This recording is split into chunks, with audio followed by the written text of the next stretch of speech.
Thanks for joining us on this week of videos that are slightly different than our normal. Today's video is all about Ollie. You guys wanted to know some special details about Ollie. Yeah, some of his favorites, and so we're gonna let him tell you. Just kidding, we're gonna tell you. Oh, I was like, oh, that's a new part. I didn't know about that. I figured we could like insert a clip of him just sitting there. Oh, you gotta breathe, let it go and let it be. Good morning. Hey guys, welcome to today's video. Ollie's out of here. Peace out. Peace out, Girl Scout. But this video is all about him. This is about you, Ollie. Hey, Ollie, they're gonna want to see you. Yeah, come here. Come here. Good boy. Perfect. Come around. Here, right there. Sit. Perfect. Yes, good boy. Come here. Good boy. Good boy. Okay. Hi, my name is Winnie the puppy. I had a question for Ollie Boy. What's your favorite toy and treat? By far, his favorite treat in the entire world are his dental treats. Which is hilarious. I mean, I guess they formulated them for dogs to love them. I don't know, but he loves his dental treat. Them. He gets it every other day, and we have a little song that we sing whenever he gets it. And then we have a routine at home, if you guys have seen this, where when we sing the song, Oliver goes and he opens the cabinet, he gets out his dental chew, takes it to Mary. Mary says, go close the door, and he runs back, closes the cabinet door, and then comes and Mary unwraps his treat for him. So we kind of enjoy that little routine of ours. And his favorite toys, multiple, anything by Planet Dog, well, specifically their Orby Tough balls. Feel that wind. Ah. So first it started with the snowball, and then once we realized that this ball was made in a way that he couldn't destroy it. He is a chomper. Yes. Like 5 chompers. I don't know. All the That's way. a category, but he's a chomper.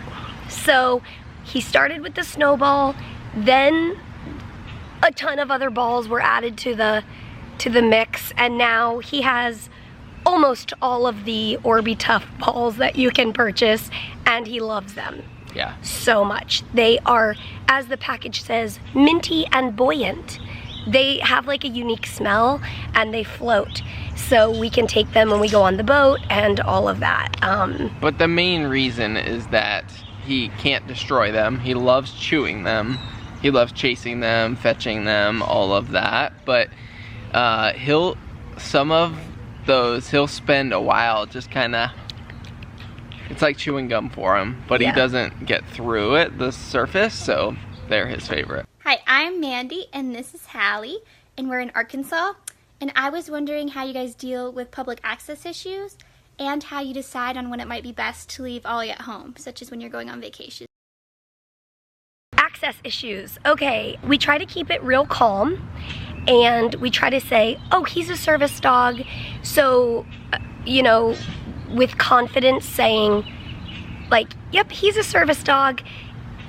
And if they push back even more, we are quick to educate them on service dog laws.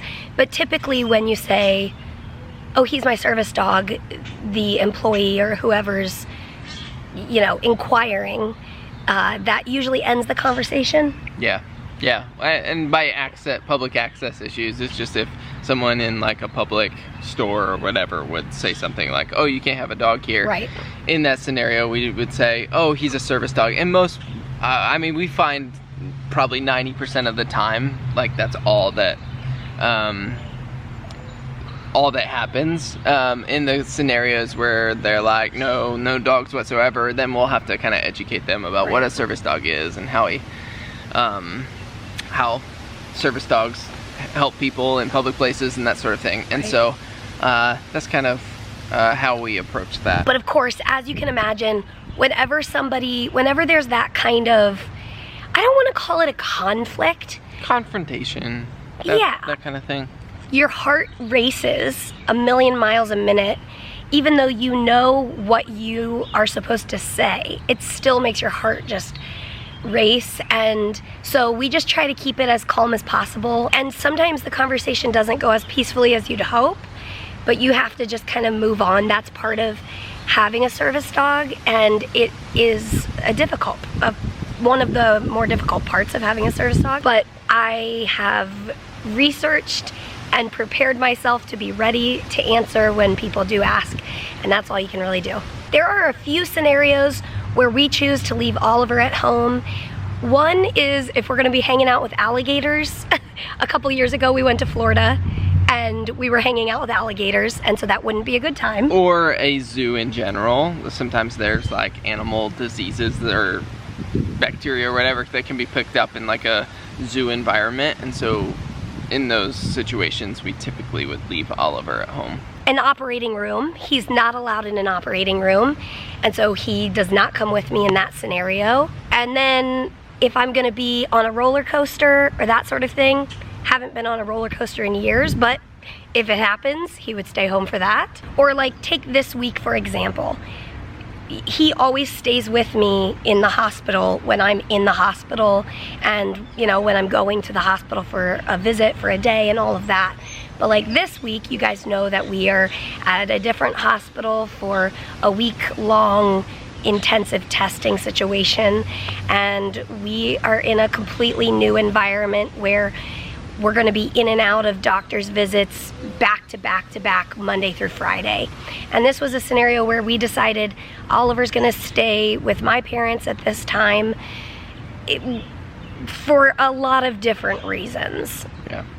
And I think that, you know, a lot of what goes into us thinking about, you know, situations where it might be better for Oliver to be at home than working as a service dog is when sometimes we know that our situation isn't going to allow for us to care for his needs as a service dog.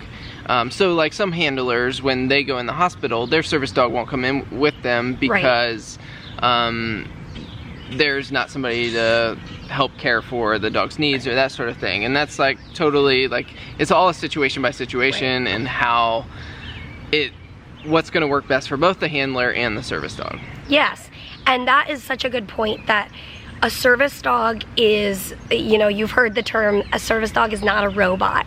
He has his own set of needs, and so to make sure that his needs are met the best that we can do, you know, if I'm in the hospital, I have to make sure that Peter's gonna be available to take him outside and like make sure he gets exercise and all of that.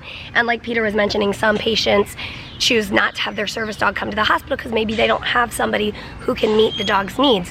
So anyway, this week we just decided there's a ton of unknowns about the new hospital. We don't know what it's gonna be like, and so for that reason it's best to take that variability of caring for Oliver and his needs, take that off the table for this week, and for that reason we decided that he will stay, have a little vacation with my parents. Hey Mary and Peter, it's Michaela here. My question is, if you didn't name Ollie or Oliver his name, what were other names you were considering? Thanks. That's actually a really funny question because I think he, in our minds, had different names in the few days before we picked up Oliver. I think we had Tucker was one of those. Tucker, yes. But which I had forgotten. Yeah. Another I think one. he would be a cute Tucker. Another one was Bear. Just Bear. We saw him as a puppy and he just looked like a teddy bear. He still does, but I think even more so as a puppy. And so we were thinking of calling him Bear. And it was gonna be Bear Alexander.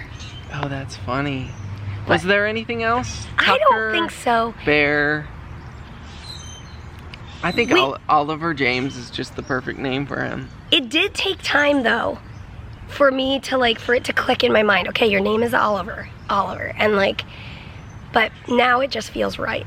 Yeah, and you guys also know that he has plenty of other names, like, well, he goes by Ollie, he goes by Bones, Bonesy. Ollie Boy. And of course you guys are gonna say, where did the nickname Bones come from? Well, when he was a puppy, he was a sleepy little boy, and we would sing the song, Lazy Bones, you're moving in slow motion. And so that turned into us just calling him Bones. And then because he's Ollie, I think it kind of became Bonesy. Oh, okay. And I didn't know where that I don't know. came from. I mean, I'm just trying to think of some kind of logic between the nicknames we give him. But he pretty much just responds to our voices at this point. We have some, no, he knows, I think he knows all his names. Thanks for joining us on this Oliver's edition of The Frey Life. And as always, we will see you tomorrow. Good night. Good night, guys. We'll see you tomorrow. Oh, sure, I'll hold your head.